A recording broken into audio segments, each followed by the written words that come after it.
This is the Big O Show. This is the Big O Show. And there he is, the man, the myth, the legend. He's trying to figure out. You figured it out? You got it going? Yeah, I'm good. Okay. All right. Just checking with you. Yeah. Sorry about that. I've been grinding away trying to do some end of the year things like look at free agents and totally lost track of time. You, sir, never have to apologize for doing your job. It's all good, baby. It's all good. Beauty of digital is we adjust. That's all, bro. Adjust. So that's the beauty of this growing platform, Omar, which is a beautiful thing, my man. How you feeling? You feeling good?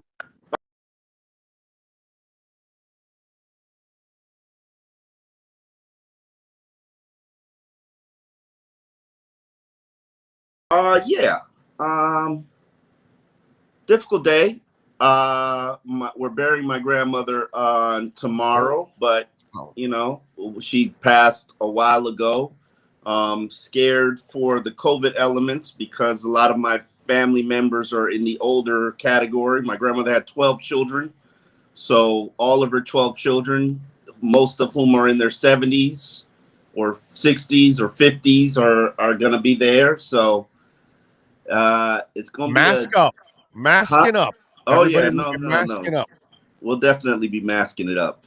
Yeah, mask and space, and that's probably what will happen. And it's opened out at least. So, our condolences, of course, on behalf of everybody. I'm sure out there is thinking the same thing, my man. So I know that's going to be a tough one for you. So sorry to hear about that. That's all good. Let's get into a little Miami Dolphins talk. You know, I was talking about this. Oh, and I find it kind of funny and unrealistic. And so, you know, people are talking and saying, well, let's see what Tua does this week. And it's kind of funny to think that we're going to judge anybody's career on one more game when the problems are so much deeper. And in one game or even in a one season, now a player really doesn't tell you who they are. You know, You're going to need several seasons to actually figure out, is this player good? Is this player bad? Can he be consistent? Can he handle pressure moments? All these kind of things that you learn about a human being over time. I just find it funny how some people are clinging to this game thinking that you're going to get something positive or negative. Like if Tua throws for 500 yards and 4 touchdowns this week, doesn't mean jack shit, dude. No, it's not. It's not going to really change. The sad thing about Tua is that after a season and a half, I don't even know how many starts he's had now, maybe 22. Most people have kind of formulated their opinions about who he is, what he can become, the upside, the potential, the warts. And that includes the Dolphins organization. Sure. You know, they're not overly thrilled. And I understand why, because it's the same reasons and conclusions that I came to, or opinions that I came to when I saw him first practice here with the Dolphins. At the very first practice, I was like, oh, that arm's going to be a problem. And you know, and then we know about the durability issues. Now we've got cold weather, you know, games, wet ball issues, which doesn't necessarily mean, you know, he can't address it or fix it or overcome it, or, you know, that coaching can't compensate for it. But, you know, they have their opinions of who he is. And there are going to be 3 quarterbacks that are out there that are, as Pat Riley would call them, whales. And Dolphins, as should most teams, are going to shoot their shot. And we see what comes of that. But ultimately, I think Tua is going to be here. If you know, the Dolphins just don't completely view themselves as a team that's ready and willing to move on from him. But I think he's going to be here. Now, does that mean that the marriage is good? No. I mean, Tua's caught you cheating on him. Tua, you know, knows you don't love him. And so if I'm with somebody who doesn't love me, I'm not going to be begging him to love me. I'm probably going to be start looking elsewhere. Well, and I don't think he'll ask for a trade, but I will say this. Lee Steinberg's going to have some kind of serious conversation with these guys. Yeah, absolutely. I mean, no question. He's going to sit down going, yo, what the hell is going on here? You cleaned it up, because I'm sure it includes an F word. Yeah, no, I'm sure if he hasn't had those conversations already. Yeah. I mean, Lee Steinberg is no joke. Right. This ain't like some, Willie Lump agent. No. And that's why I'm saying that he's going to call and say, like, what's going on? This guy has no. It ain't going to be what's going on. Right. It's going to be what the bleep. Yeah. And they gotta come up with answers. And this is a very uncomfortable situation for Brian Flores, as was the Xavier Howard situation, because, Howard has some control, some play, and quarterbacks also have some control. But now Lee Steinberg's also going to have to find a suitor, because there's going to have to be a home for Tua. Right. And an interested team for Tua, if you want to just say, and that's something I'm sure he's been shopping for and will shop for under, in behind closed doors. I'm sure there are teams that are going to be out there that are interested, but, won't be paying good freight for him. And Dolphins have to consider whether or not they want to consider that, explore that. What are their options? Who are their options? There's going to be a lot of quarterback movement. I believe Garoppolo's going to be moved. Kirk Cousins is going to be moved. Russell Wilson's going to be moved. Aaron Rodgers probably going to be moved. I don't know about Cousins. Yeah, that's a lot of money. That's a lot of guaranteed money. Cousins is going to be moved. So I believe you that they'll try. I don't know if they will end up. I think he's going to be. I think he's going to be moved, and he's going to get a new deal. And you can sit here, and that's what the word on the street is. You can check in on your word on the street. No, I haven't checked in on anything on him, but I'm just wondering who the hell trades for that guy with the guaranteed money. I mean, oh God, he might be. He might be some team's fallback plan. Just so you know. Okay. All right, I can see. Not here, and get a new 4-year, $100 million deal. Kirk don't play about his business now. Yeah, but wow, somebody gonna be that stupid to give him that money? Go ahead, knock yourselves out. I like Kirk Cousins, but he's a nice quarterback, not a difference maker, bro. As we debated last week, if you got a top 15 quarterback, that quarterback's making $25 million plus a year, and he gets you in the dance, and that's all these teams care about. Yeah, no, he's he can be average. You're right. He can. I mean, you're either going in this league right now. You're going with a Kirk Cousins or a Justin Fields. And I know which direction I'm going in. I'm going in the Kirk Cousins direction. I'm not going in the Justin Fields direction. And that's where this league is right now. It's Jimmy Garoppolo or Kyle Wilson.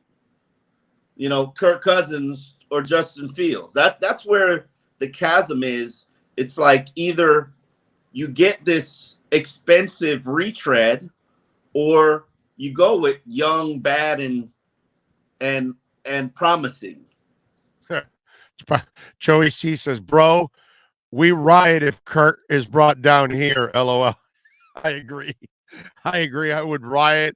I would. My head would explode if they would sign Kirk Cousins on this team. That's for damn sure. The bottom line is he better than Tua? Yes or no? I'd rather take the chance on Tua than him. Okay. I'm not. I don't. I'd rather build with Tua. The problem is you got to build, and that's where. Yeah. The building is the problem. I definitely agree. Let me ask you something. Has anybody asked Flo about the wet ball issue, and did he have wet ball practices? They had wet ball practices. They had glove practices. They prepared for it, but there's, as it was explained to me, or the way that I got it, you could practice wet ball, You can't practice wet frozen ball in wind. Did they have practices with a wet ball? Yes, you could practice wet ball. You can't practice. No. You said you can practice. Did they say? Yes, they had practice, wet ball practice. Yes. So then Mike Gesicki was lying. No. Mike Gesicki said they didn't have kind of a rain game. They didn't have a rain game plan in terms of like, okay, if the elements became problematic for the game. So then why would you? And that I found troubling. Why would you practice with a wet ball if you're not going to do that? That doesn't make any sense. You can't say that you didn't have a plan, and then they. No. In terms of the game, I have to ask around to other coaches. People are in coaching, so they're not in their season. I'm just curious. You knew the elements were going to be a factor. And there's only a limited amount of time in the week, and there's limited amount of time that you actually have players on your campus, which means they only come on campus to practice and then go home, practice weightlift and go home, and treatment and go home. So, it's not like you have an abundance of time to throw in, hey, if it rains, this is how we're going to gear down our offense to kind of guard us against, that you only have a certain amount of practice time. So, but I did find it troubling that they didn't do that, but they did practice with a wet ball. Tua practiced with a wet ball. So, but it as it was explained to me, there's a difference between practicing with a wet ball and then practicing with a frozen wet ball in windy conditions, which is what he faced. I mean, that was the worst elements that you can face on except for there being snow on the field. I'm sure some people would rather there just be snow on the field as opposed to there being rain. And, it's a very hard element to play in, which is why you saw only Ryan Tannehill throw the ball 18 times. Now, if you got to throw the ball 38 times, you're probably going to have problems. You're going to find yourself in trouble. Wait, if you don't run, how in the hell are you supposed to do that? Yeah, but I hate when people say that, because when you really dissect that game, they didn't have any more opportunities to run. They had one possession in the third quarter, which they did run the ball. And by the time they got the ball in the fourth quarter, they were down 21 points. Like, with 8 minutes left? Like, how much running do you think you could do down 21 points with 8 minutes left? And that drive, they actually did run 2 times. And that drive ended with the PI call to Devontae Parker. So just so many different elements happened in that game. It was just a snowball of crap. Because, yeah, they did run the ball effectively in the first half, but they had one possession in the third quarter. Like, the defense did not allow Miami to get a second possession. And it's not like the possession in the third quarter was a small or short or ineffective possession. It was like a 12-play drive that ended with a 53-yard field goal miss, and that was a byproduct of the sack that Jesse Davis allowed. So, it was everybody keeps putting this game on Tua. It wasn't a Tua problem. It was an everybody problem. Michael Pallardi, he's responsible for the first touchdown because in 2 punts, and special teams, they gave up 40 yards. Like, 2 punts, the exchanging punch, you give up 40 yards. Like, who the hell does that? Like, it's irresponsible. Tua fumbled the ball 3 times. He threw 1 interception. Interception didn't really matter in the fourth quarter. But the run defense got dominated. The New England killed time of possession because the run defense was crap. That's on Raekwon Davis, Christian Wilkins, the edge setters, Elandon Roberts. Let's not act like they didn't fail this team in that game. Our focus is on quarterback because quarterback is what sells to people and gets clicks. But I'm sorry, Devontae Parker was targeted 14 times. He came down with 3 receptions. That's not good. Right. Like, you can't sit here and say, oh, Tua played horribly. Okay, tell me who played well. Name somebody who played well. Xavier Howard allows the slant. Poor defensive call, but allows a slant to AJ on third and whatever that gets him in the field goal territory. There isn't a single person on that team who did not play poorly, but it's all Tua's fault because quarterbacks get all the credit and all the praise. Yeah, I talked about that in the first hour, that there's too much focus on one guy. Yeah. When everything else. He played bad. He played bad. But name me somebody on offense that played well. Nobody played well, man. And as I wrote in the column earlier this week, we're focusing on Tua had one bad game. Well, horrible game. Okay, how many games has anybody on offense outside of Jalen Waddle? And I'll throw in Mike Gesicki. Did you read my Mike Gesicki column, by the way? Because I want to discuss that. I almost had a heart attack. Hey, when I discovered it myself, I was like, holy crap, you just screwed yourself as a team. Not that you could kind of avoid it. For people who don't understand. Explain, by the way. Yes, explain. I was going to say. Huh? No, explain. Yeah, for those who don't understand, I wrote a column that basically the Miami Dolphins just screwed themselves on Mike Gesicki, who will now, without a doubt, become an unrestricted free agent and test the market and go to somebody who really values him, because the Dolphins have used him more as a receiver the last 2 years, which basically means if they put the franchise tag on him for $11 million, he can file an appeal and will likely win the appeal and say, hey, I'm not a tight end. I'm a wide receiver. I'm used more as a slot receiver and used more as a boundary receiver than I have been used as a tight end the last 2 years. Therefore, by default, I am a receiver, and it's a $7.5 million difference in the franchise tag. What happens is, what I'm told, is the arbitrator usually meets in the middle, which means if the Dolphins do place a franchise tag on him, they'll be hit with, it'll probably be for $14 million, which is probably what he can get on the open market. So now if you decide to tag Mike Gesicki, instead of signing him to a contract, which the market is now between $12 and $14 million for him, or exposing him to the free agent market and being the highest bidder, but he has basically control. So it's basically Mike Gesicki gets the last laugh in all of this. He has won, which is what I always want for free agents. And maybe they knew this was coming, and that's why they drafted Hunter and said, well, he'll sit for a year, and then next year he'll be elevated and become the guy for us. Maybe that was the plan all along. Yeah, it probably was. And as we have discussed and argued and fought for nearly 2 years, me and you, I'm not paying Mike Gesicki $12 million. If I'm giving somebody $12 million, it's going to be a real playmaking wide receiver, not Mike Gesicki. A real playmaking wide receiver will cost you more than 12. No, I think you can get him for 12. I do. I do. I think stud will not cost you 12. Nobody made 14 last year in the wide receiver market, and I think the market is going to come back this year too.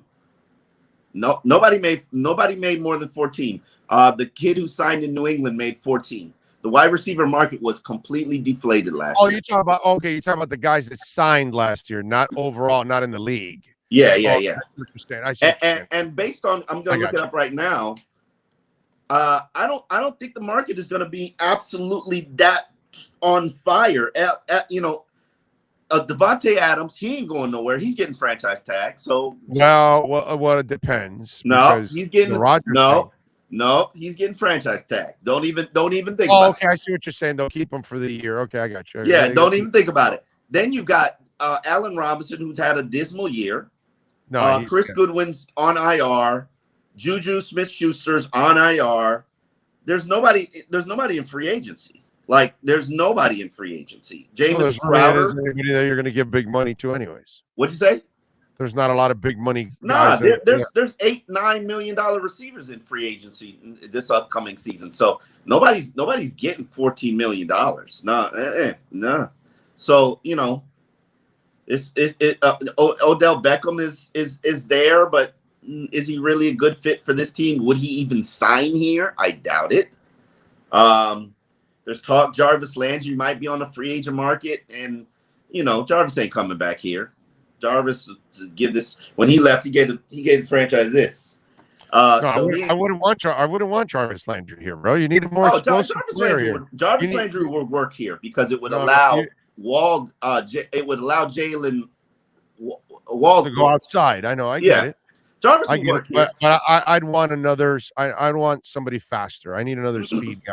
You need a guy. You need a guy to get open. I hear what you're saying, and I do agree with you. But I think the easiest way to improve this unit is to get a legitimate slot receiver and move Waddle. I draft him, by the way. I would draft him. I would draft another speed guy. Yeah, and then you got to go through the growing pains of not every rookie is Jalen Waddle, and fortunately he's had a productive rookie season. But let me ask you this question here, and this is a good question.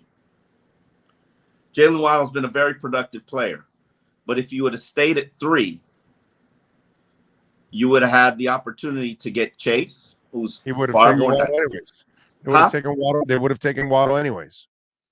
That was their guy.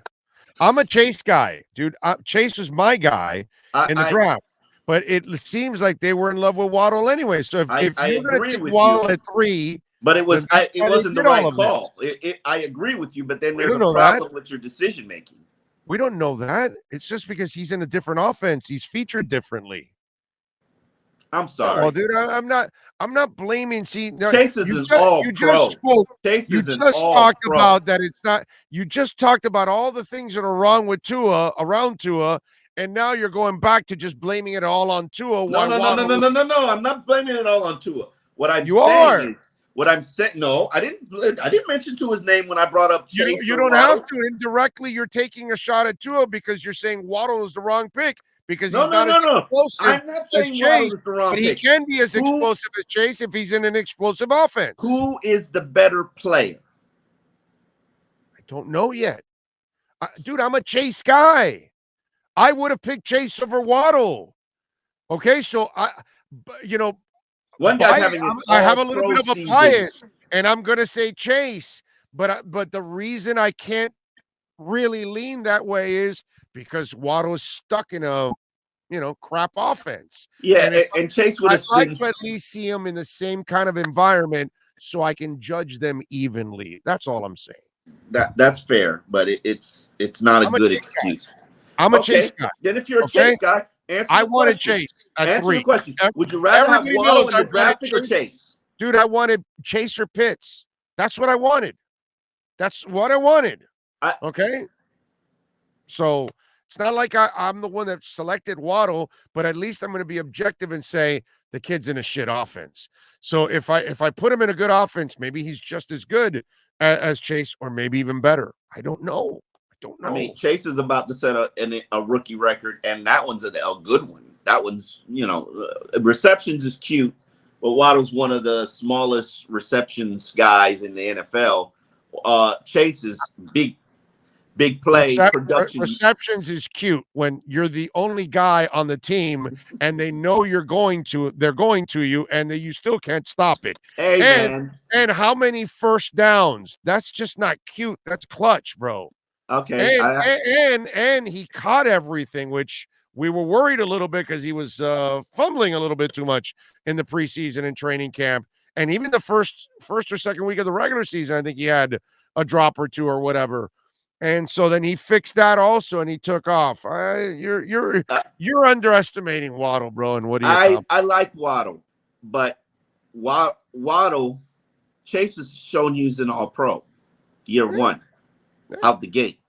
Yeah, and he's got chemistry with Burrow, in a better offense, but he's an All-Pro. We're not denying that at all. Waddle is a nice player, having a very solid rookie season. It's a layup to pick Chase now because he's in a more explosive. It's a nicer, not even shiny just option. Chase, but Pitts too. Pitts could have helped him. Yeah, he's had a very good season. Yeah, although I don't know, these idiots might put him on the sidelines too at times. I don't know. I have no idea. You know what I mean? They don't play Matt Collins. They don't play Gesicki.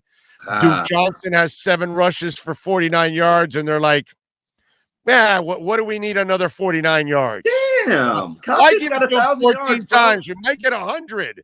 Why? We Kyle, don't need that. What, come Kyle Pitts on. has 1,000 yards. 1 touchdown, but 1,000 yards.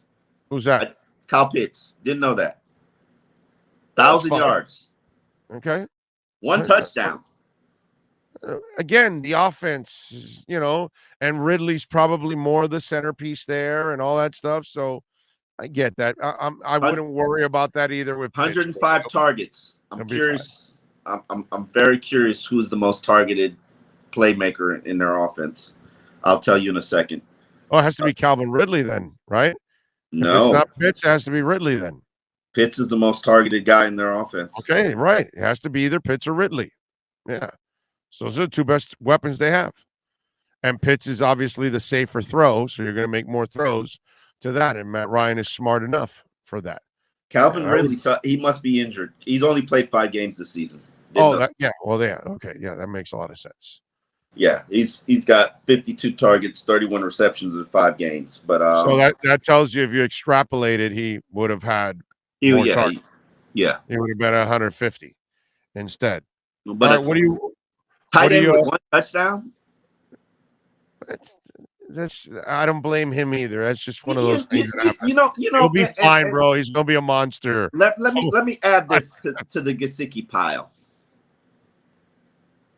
2 touchdowns this season. I think he might be at like 4 touchdowns in his career.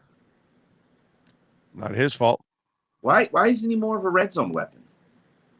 Not his fault. I can't answer stupid coaching. You know what I mean? I'm not addressing. I mean, I've addressed stupid coaching all year long, and I'm just, this is just part of the moronic state of the coaching staff of the Miami Dolphins. It's a terrible coaching staff. Dude. Yeah, I asked Flo about the offense and how bad it's been this season today, and his answer, which I found not new or revelatory, was it's on me. And and while he's giving his answer, he took total full ownership for it. And while he's giving his answer, all I thought to myself is, you're right. It is all on you because your offensive hires have been piss poor. Right. From day one. You got no Rolodex. Say he's got the Joe Philbin problem, bro. You can't hire coaches that are stuck in one place their entire career. The best coaches are the ones that have been fired. Tell me, explain yourself a little bit on that one because I've never heard the best ones. I explained this to you already a couple months ago, but you have terrible memory. The best ones are the coaches that have been hired. You sound like my wife. Well, maybe she's a good woman. See, she's smart. But anyway, she's probably experienced the same thing because I've already, now that I'm on with you all the time, I have realized your memory sucks. Okay? You sound like my wife. Goodness gracious. No, our listeners have also realized your memory sucks. Okay. But anyway, so the coaches that are hired and fired, they're in different offenses and different defenses and special teams. They meet different coaches. They meet different head coaches. They get to know all kinds of different systems, even ones that they're even different offenses that they're playing against if they're a defensive coordinator and all that. And in the process, they build up a Rolodex. You want an Eric Bieniemy because he's actually been a position coach in several teams and coordinating in different, coordinating offenses in different teams. You want coaches that have bounced around. The guys like Philbin and Flo, they're stuck in one place. Then you hire them, and those places don't allow you to take any of their coaches practically, right? Flo took 2 of them, and he fired them right away.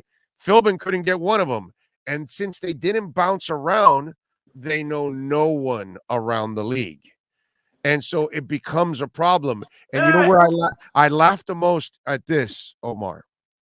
When I have a listener or a texter or whatever and tell me they hired that guy again, and I tell them, when you see somebody get hired again 4, 5, 7, 8 times as a linebackers coach, defensive coordinator, this, that, it's because he's good. It's not because he's bad. He got fired because the whole situation was bad, and he lost his job in the process with it. Doesn't mean that he's the person that's wrong with the situation. So he gets to bounce around.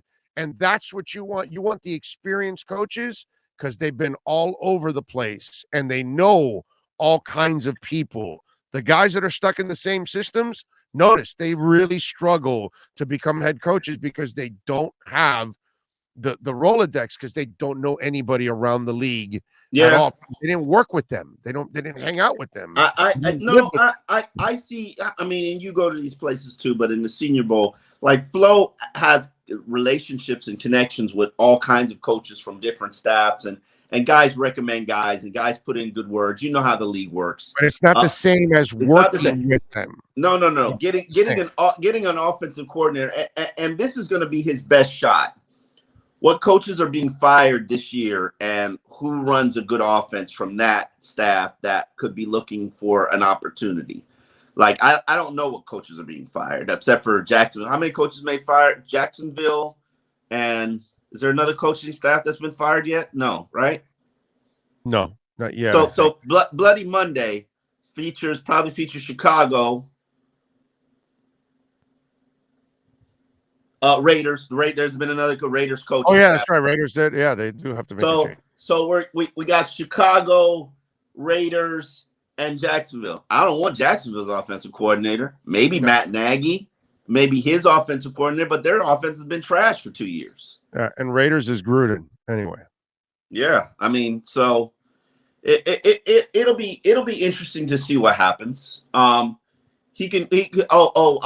Brady kid from Joe Brady. Joe Brady, who calls South Florida home. A lot of speculation that Cristobal was going to hire him. Didn't. He doesn't like recruiting, supposedly. Yeah, I mean, if the NFL is his game, I don't understand why Ken Dorsey wouldn't get some consideration, especially since he has history with the offensive coordinator Brian Daboll. Here's what I was explaining, that Flo can't even get to the stage of just being able to build a good staff. Think about this. You're Andy Reid.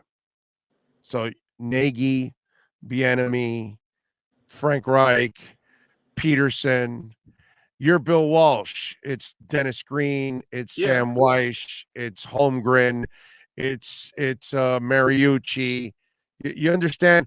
Vrabel he had Arthur Smith as his offensive coordinator. Now he's the head coach of Atlanta. And so now he's got to replace it. And here he is with double-digit wins again. You know what I mean? So it's not just one time that you're going to do this. You're going to have to do this over and over and over again.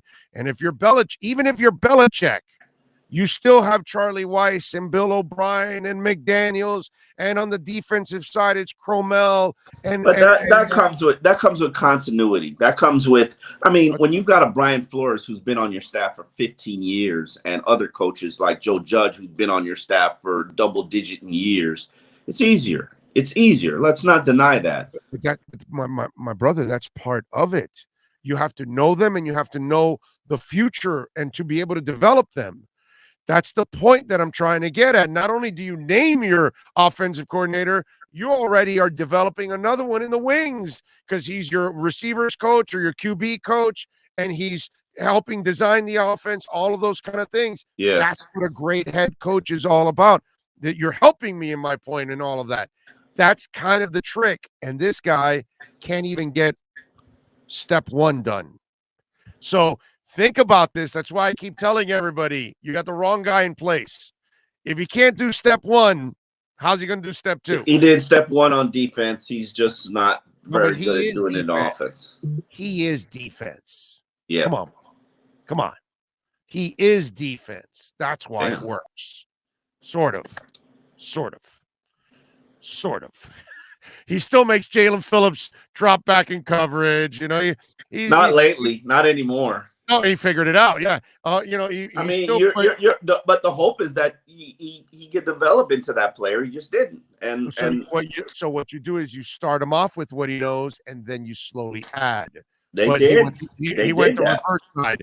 And Baker was never a middle guy, and he put him in the middle, and then he figured out, no, he's an outside guy. I'm still on the fence about that one. You're on the fence that he's more of an outside than a middle? No, you can't be. You know I he's am. not a middle linebacker. He's He'll not an never outside linebacker either. He's a he's weak side not linebacker. middle. He doesn't have the body to play middle in this defense. I don't disagree with you, but he's also a weak side linebacker in a 3-4 scheme.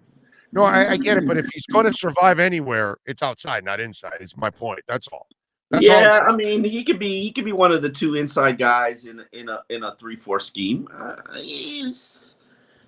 mean, it is what it is. They figured out how to make it work. So, one more thing before I let you go. I am terrified of this game because of this. Sometimes a basketball team falls behind by 20 points in the second quarter, and the second half starts, and they come out on fire, and they work their way back, down by 17, down by 12, down by 6, down by 3. They tie the game. There's 2 or 3 minutes left. They run out of gas, and then they lose the game at the end. We've seen teams that, they start off slow in the beginning of the season, 1-7, and then they go out and win a bunch of games, and then they kind of run out of gas because there's nothing to play for now. And that's what I'm kind of afraid of, that this team busted their asses to put themselves in this position, and I almost get the feeling that some of these guys are going to get to this game, and in the first bit of adversity, they're going to go, oh, man, I'm done, bro. This isn't it. And emotionally, they're kind of be checked out a little bit. I'm a little afraid of that happening in this game. Here's the thing. I don't think that a Brian Flores team will ever be checked out. And if they are checked out, I'll be stunned.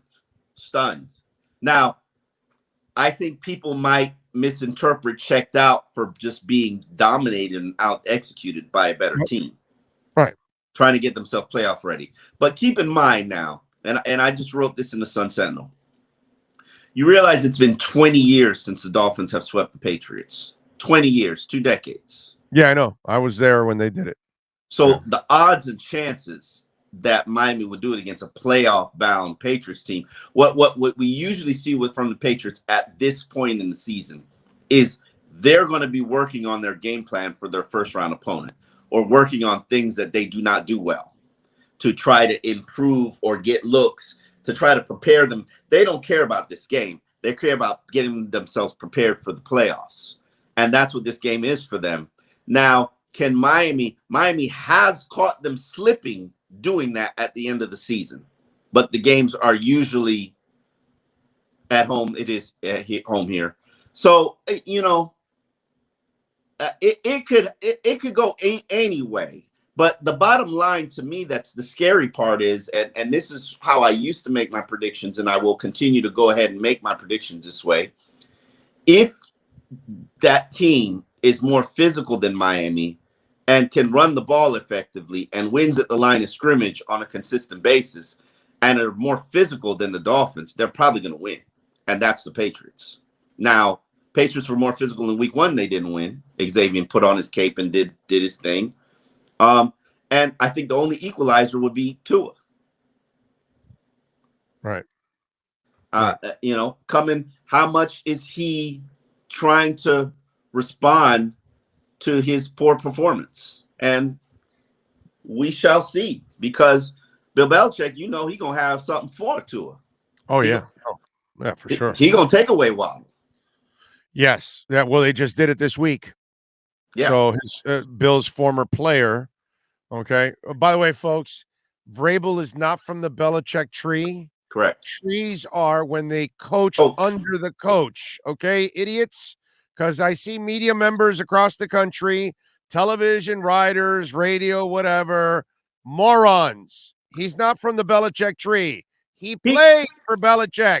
He is technically a fruit born from the Belichick tree because he coached under Romeo Crennel.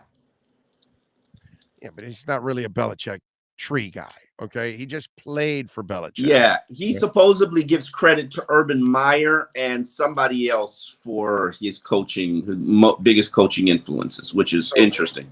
So what you're saying is he's loose with his fingers. All right. All right, we got that. All right. Anyway, so you think they're gonna win this week? No, right? What do you think? No? Yeah. So you're having a little bit of the feelings I have about this game that it okay. I mean, but if they do win, I'll be pleasantly surprised. Oh, I'll be super happy. It'll suck that they're not in the playoffs, but anytime you can beat Belichick, it's a beautiful thing. I'm good with that. I would love. Listen, this season getting to 9 wins was always what I felt like was the max of what this team could achieve. Be honest with you, that was my preseason prediction. Well, I would love this 9th win, even if it doesn't mean anything in the big picture. But beating Belichick would be a sweet thing. That's for sure. Follow him on Twitter at Omar Kelly. Catch his work at the South Florida Sun Sentinel. Follow him there and subscribe to the Sun Sentinel, folks. All right.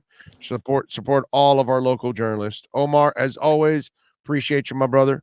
We'll talk on Sunday. Be good. Talk to you there. You got it. There you go. Omar Kelly and our EJDconstruction.com Miami Dolphins report.